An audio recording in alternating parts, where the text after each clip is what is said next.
Spencer Lewis for InsideTrackNews.com. We're here at Canadian Tire Motorsports Park. Post-race NCATS action with the driver of the number 76 fast qualifier here this weekend, Jeff Lapcevich.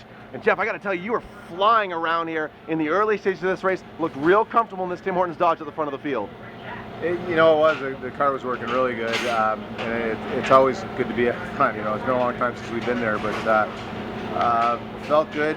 I didn't really feel like we were pushing the issue real hard. It was just really comfortable. And unfortunately, we got a little bit behind on our track position through pit stops, and it hurt us. We had to come from the back, and I think at one point we were back 29th. So come up 8th with a shortened race, I guess isn't too bad. We could have really used those last 8 laps. That's how it goes sometimes. I got really happy with the way the guys got together and got this thing pieced back together after I wrecked it, tore it up at Grand Prix at 3 Rivers. But I thank Tim Hortons, Springers, Troy Cobrain, Dodge, Castro, Cathcart Trucking. The relatively early pit stop, was that part of the initial game plan, all part of the plan going into this race, or was that an on-the-fly decision? No, and actually, we pitted. We knew when we were going to pit. Yeah, we pitted when we planned to pit. But there's a fleet of other guys who pitted considerably earlier, and I still can't imagine they were going to make it on fuel had the race gone green. But the race didn't go green, so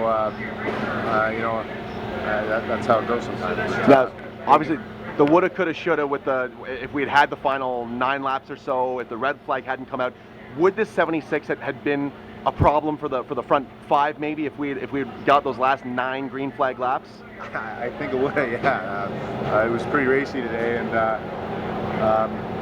I think we had something for them. We were able to stretch it out when we were in front of them, and even when we were past the cars coming through the pack, we were making time on them. So I think it would have been exciting, but who knows? They beat us, and my hat's off to them.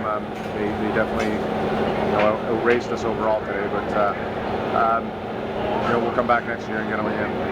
Now, you were so excited at the beginning of the season about this new chassis and looking forward to working with it and getting up on some of the newer technology that your program has been missing on the road courses the last couple of years. You've had some phenomenal runs in it so far this year. Are you starting to find your rhythm in this new chassis and starting to find where you need to be with this car? Yeah, I think like when we left here in the spring, I felt like we had the best car, and we came back. We made a couple small changes because we knew where we struggled, which was getting out of 5A or 5B on the back straight. We made some changes to make it better there, and it really sped us up. And through practice qualifying yesterday, we made some good stuff, made good change adjustments, and then it was really good in the race here today. Hard to say what it would have done on long run because we never got one, but I think it was as good as anybody else, and it was definitely really racy on the short stuff. So I think we're working good with it. We're finding what makes it respond well, and I can't wait to get it out again next year.